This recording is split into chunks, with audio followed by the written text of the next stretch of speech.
Hello students, welcome back to study point YouTube channel.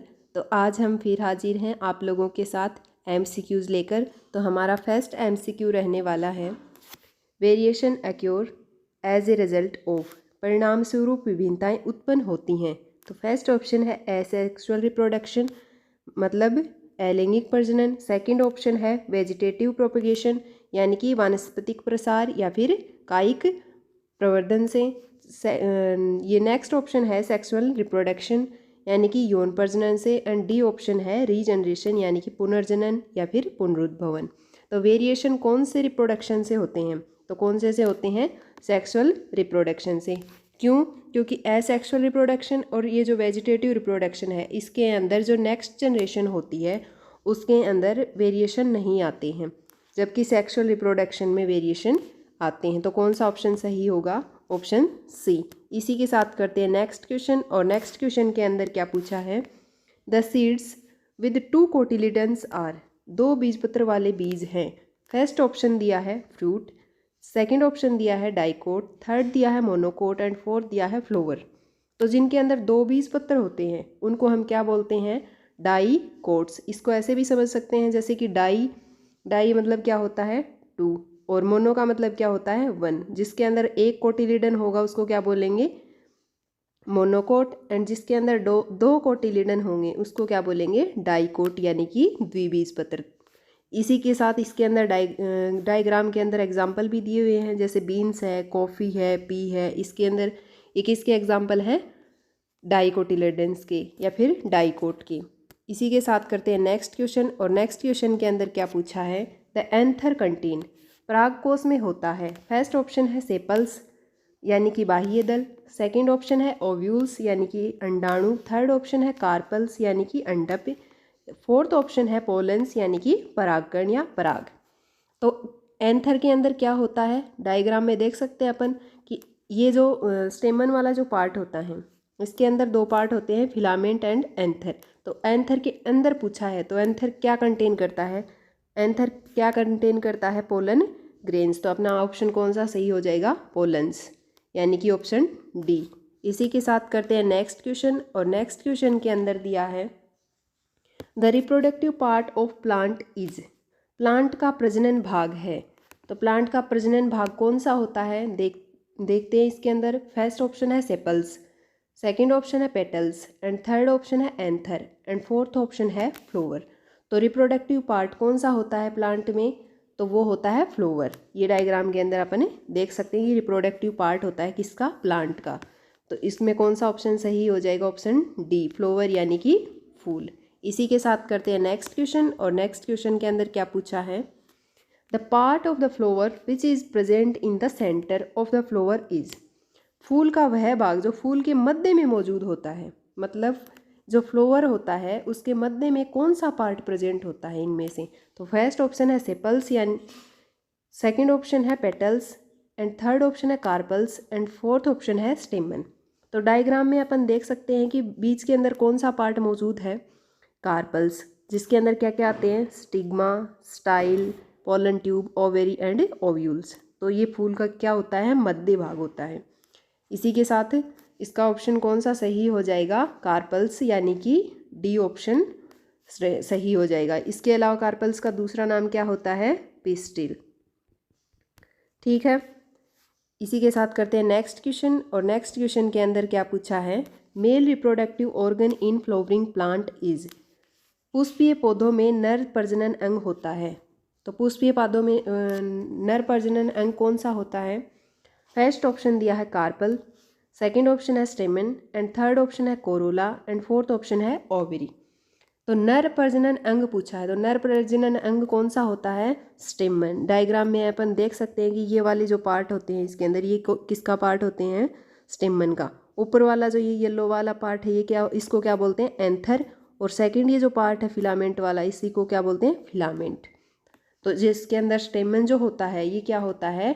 Male reproductive organ in flower. Flower के अंदर नर प्रजनन अंग कौन सा होता है? स्टेमन। और फीमेल रिप्रोडक्टिव ऑर्गन कौन सा होता है? कार्पल। ठीक है, कोरोला और ओवेरी। तो इसमें आंसर कौन सा सही हो जाएगा? नर प्रजनन अंग का स्टेमन तो ऑप्शन बी। इसी के साथ करते हैं नेक्स्ट क्वेश्चन। और नेक्स्ट क्वेश्चन में क्या पूछा है, a fertilized ovule developed into a dash in an angiosperm plant. आवर्तबीजी पौधों में एक निषेचित बीजांड डैश में विकसित होता है। ये पूछा है कि आवर्तबीजी पौधों में बीजांड से क्या बनता है। तो फर्स्ट ऑप्शन दिया है सीड, सेकंड ऑप्शन दिया है फ्रूट एंड थर्ड ऑप्शन दिया है फ्लावर एंड फोर्थ ऑप्शन दिया है कोटिलीडन। तो क्या बनता है बीजांड से? बीजांड होते कौन से हैं? ये वाले जो ओव्यूल्स होते हैं इसके अंदर फ्लोर वाले पार्ट में। तो ओव्यूल्स क्या बनाता है हमेशा? ये बनाता है हमेशा सीड, ठीक है, बीज बनाता है।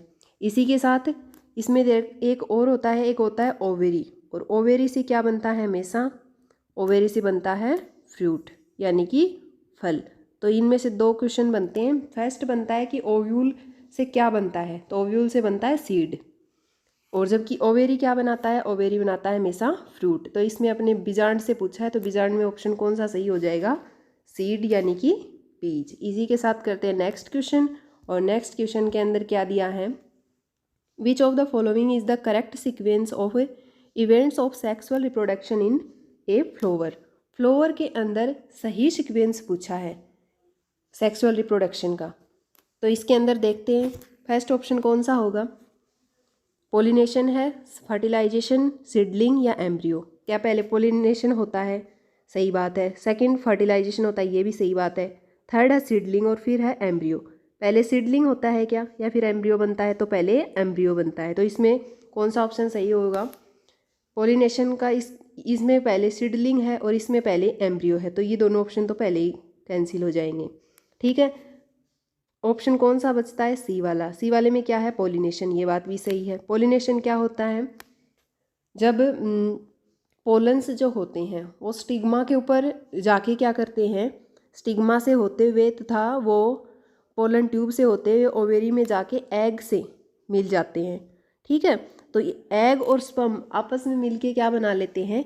जाइगोट बना लेते हैं। तो ये जाइगोट जो बनता है उस प्रोसेस को क्या बोलते हैं? फर्टिलाइजेशन। फर्टिलाइजेशन से क्या बनता है? जाइगोट। जाइगोट वापस डिवाइड होके क्या बना लेता है? एम्ब्रियो। और इससे क्या बन जाता है फिर? सीड। सीड से फिर बाद में क्या हो जाती है? इसको, इस प्रोसेस को क्या बोलते हैं? सीडलिंग, ठीक है। तो कौन सा ऑप्शन सही होगा? फर्स्ट होगा पोलिनेशन, सेकंड होगा फर्टिलाइजेशन, थर्ड होगा एम्ब्रियो फॉर्मेशन एंड फोर्थ होगा सीडलिंग। तो option C will be right option. इसी के साथ करते हैं नेक्स्ट क्वेश्चन। और नेक्स्ट क्वेश्चन में पूछा है, in the list of organism given below those that reproduce by the asexual method are. नीचे दी गई जीवों की सूची में अलैंगिक विधि से प्रजनन करने वाले जीव हैं। तो अलैंगिक विधि से प्रजनन कौन कौन से जीव करते हैं ये पूछा है। तो फर्स्ट है बनाना, सेकंड है डॉग, थर्ड है यीस्ट एंड फोर्थ है अमीबा। तो अलैंगिक जनन किन किन में होता है? तो कौन सा ऑप्शन सही होगा? बनाना, ईस्ट एंड अमीबा। इसी के अंदर क्या होता है? अलैंगिक प्रजनन यानी कि एसेक्सुअल रिप्रोडक्शन। तो कौन सा ऑप्शन सही होगा? फर्स्ट, थर्ड एंड फोर्थ जिसमें होगा वो सही हो जाएगा। इसी के साथ करते हैं नेक्स्ट क्वेश्चन। और नेक्स्ट क्वेश्चन में पूछा है, which of the following statement are true for flower.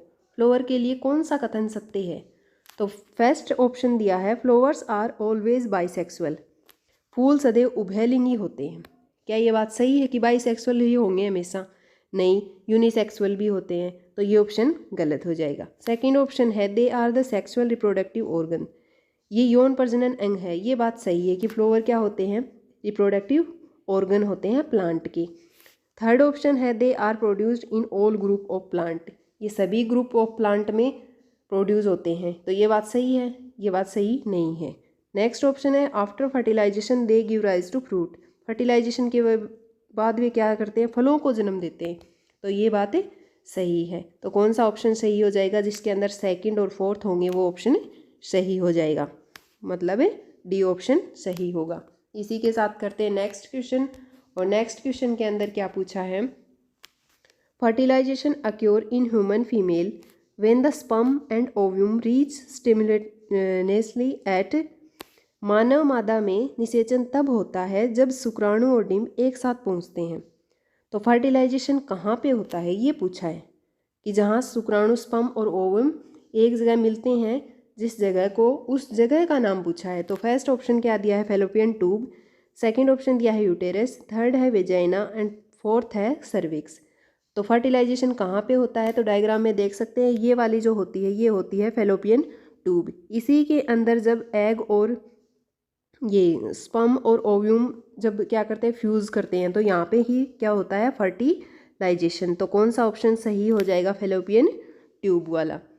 इसी के साथ करते हैं नेक्स्ट क्वेश्चन। और नेक्स्ट क्वेश्चन में क्या दिया है, tubectomy is carried out by blocking the. Tubectomy को ब्लॉक करके किया जाता है। किसको ब्लॉक करके किया जाता है ट्यूबेक्टोमी, तो ट्यूबेक्टोमी में क्या होता है, टोमी का मतलब होता है कटिंग, ठीक है, कट करना। तो ट्यूबेक्टोमी के अंदर किसको कट करते हैं, ओविडक्ट, यूटेरस, सर्विक्स या फिर वेजाइना। तो इसके अंदर कौन सी, ये जो फेलोपियन ट्यूब होती है इसको अगर कट कर दिया जाता है तो उसके बाद क्या होता है, जो स्पर्म होता है वो एग के साथ फ्यूज़ नहीं हो पाता और उससे फर्टिलाइजेशन नहीं होता और जाइगोट या फिर एम्ब्रियो का फॉर्मेशन नहीं होता। तो कौन से डक्ट को ब्लॉक करके ये ट्यूबेक्टोमी की जाती है, तो ओवी डक्ट को। इस फेलोपियन ट्यूब को अगर कट कर देंगे तो फर्टिलाइजेशन नहीं होगा। तो इसमें क्या पूछा है, ओवी डक्ट, मतलब ट्यूबेक्टोमी किसको ब्लॉक करने से होगी, ओवी डक्ट को कट करने से। तो इसी के साथ करते हैं नेक्स्ट क्वेश्चन। और नेक्स्ट क्वेश्चन में पूछा है, where are sperm formed in the human body. Human body में या मानव शरीर में शुक्राणु कहाँ बनते हैं, ये पूछा है। तो फर्स्ट ऑप्शन है वेस्ट डिफरेंस, सेकंड है प्रोस्टेट ग्लैंड, थर्ड है ओवेरी एंड फोर्थ है टेस्टिस। तो ऐसे जो क्वेश्चन होते हैं वो अपन करते हैं किससे, एलिमिनेशन मेथड से। जिसके अंदर ये जो ओवेरी वाला पार्ट है ये तो पहले ही कट कर देंगे क्योंकि ये तो क्या है, फीमेल रिप्रोडक्टिव पार्ट्स में आता है। इसी के बाद इसमें 3 बचते हैं, vas deferens, prostate gland and third testis. Formation कहाँ होता है, बनते कहाँ पे हैं, तो बनते कहाँ पे हैं, टेस्टिस में। वेस्ट डिफरेंस और प्रोस्टेट ग्लैंड भी जो ये मेल रिप्रोडक्टिव पार्ट होता है इसी के पार्ट होते हैं, मेल रिप्रोडक्टिव ऑर्गन्स में ही आते हैं वेस्ट डिफरेंस और प्रोस्टेट ग्लैंड। तो प्रोस्टेट ग्लैंड और वेस्ट डिफरेंस काम क्या करते हैं, वेस्ट डिफरेंस क्या करती है, जो टेस्टिस के अंदर, यहाँ पर जो ये टेस्टिस है इसके अंदर जो स्पर्म बनते हैं उनको कहाँ पे ले जाती है, इसके अंदर लेके जाती है प्रोस्टेट ग्लैंड, और इससे आगे फिर आके क्या करते हैं, ये आगे ट्रांसफ़र हो जाते हैं। तो वेस्ट डिफरेंस क्या करती है, इनको ले जाने का काम करती है। फिर इसमें क्या पूछा है अपने को, स्पर्म फॉर्म्ड इन, कहाँ बनते हैं, तो कहाँ बनते हैं, टेस्टिस में। इसमें कौन सा ऑप्शन सही होगा, option D will be right option. इसी के साथ करते हैं नेक्स्ट क्वेश्चन। और नेक्स्ट क्वेश्चन में पूछा है, in human males the testis lies in the scrotum because it help in the. मानव पुरुषों में वृषण अंडकोश में स्थित होते हैं क्योंकि यह इसमें मदद करता है। तो क्या पूछा है कि वृषण अंडकोश में स्थित होते हैं, क्यों होते हैं। तो फर्स्ट ऑप्शन दिया है प्रोसेस ऑफ मेटिंग, संभोग की प्रक्रिया के लिए। सेकंड ऑप्शन दिया है फॉर्मेशन ऑफ स्पर्म, स्पर्म के फॉर्मेशन के लिए। एंड थर्ड ऑप्शन दिया है इजी ट्रांसफर ऑफ गैमेट, युग्मकों के आसान स्थानांतरण के लिए। डी ऑप्शन दिया है ऑल ऑफ द अबव, मतलब उपरोक्त सभी। तो अंडकोश में क्यों उपस्थित होते हैं ये, तो ये होते हैं स्पर्म की फॉर्मेशन के लिए, तो फॉर्मेशन ऑफ स्पर्म। तो कौन सा ऑप्शन सही हो जाएगा, ऑप्शन बी। इसी के साथ आज का ये जो सेशन है ये यहीं तक रखते हैं, करते हैं कल नेक्स्ट क्वेश्चन। इसी के साथ बाय एंड थैंक यू।